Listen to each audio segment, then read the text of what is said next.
Gaza के अस्पताल पर हुए हमले का जिम्मेदार कौन है, इजराइल या फिर हमास?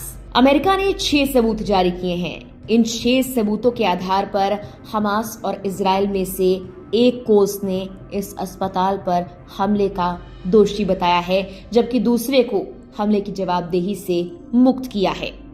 चलिए आपको बताते हैं अमेरिका के उन 6 सबूतों और सोर्सेस के बारे में, जिसके बाद उसने कहा है कि इस हमले में इजराइल का कोई हाथ नहीं था।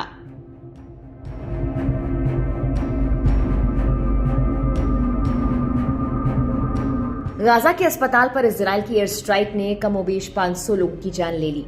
इस हमले में बड़ी संख्या में बच्चे मारे गए। हमला अमेरिका के राष्ट्रपति जो बाइडेन की यात्रा से पहले हुआ था।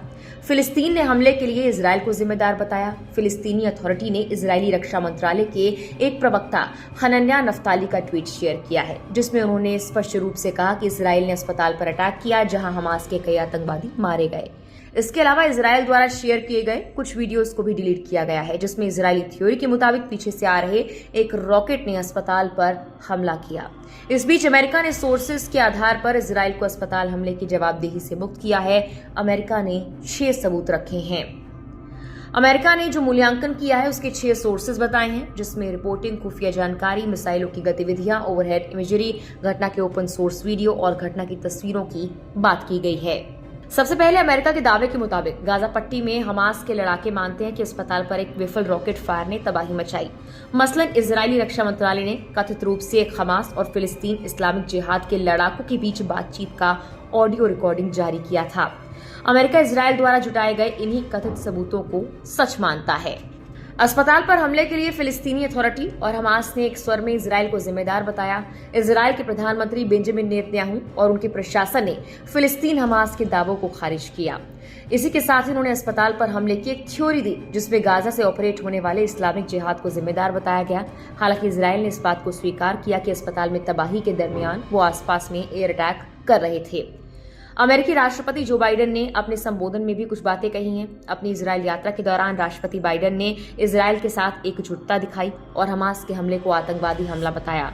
उन्होंने इजरायल को अपने पूर्ण समर्थन की प्रतिबद्धता दोहराई। साथ ही अस्पताल हमले के लिए साफ तौर पर कहा कि इजरायल इसका जिम्मेदार नहीं है। वहीं हमास के हमलों में एक ही जगह मारे गए 260 लोगों की मौत को होलोकॉस्ट के बाद सबसे भयानक नरसंहार करार दिया।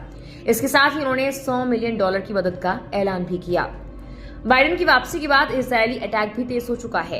12 घंटे की थोड़ी शांति के बाद ही इजरायल पर फिलिस्तीनी रॉकेट हमले फिर से शुरू कर दिए गए हैं और गाजा पर इजरायली हमले जारी हैं। बाइडेन की यात्रा के दौरान भी इजरायल की तरफ से हमले नहीं रोके गए थे। अमेरिका के विरोध में भी दुनिया भर में विरोध प्रदर्शन हो रहे हैं। अरब सहयोगियों की बातचीत भी जारी है और वो लगातार इजरायल को गाजा पर अपने हमले रोकने की चेतावनी दे रहे हैं। कुल मिलाकर इजरायल का साथ देना और हमास के खिलाफ खड़े होना, यही मकसद था अमेरिकी राष्ट्रपति जो बाइडेन का इजरायल पहुंचने का। लेकिन उसके बाद भी ना तो ये हमले रुके हैं और ना ही आरोप प्रत्यारोप का सिलसिला जारी। हालांकि गाजा के अस्पताल पर हुए हमले का जिम्मेदार अमेरिका ने हमास को ही बताया है। फिलहाल के लिए इस वीडियो में इतना ही।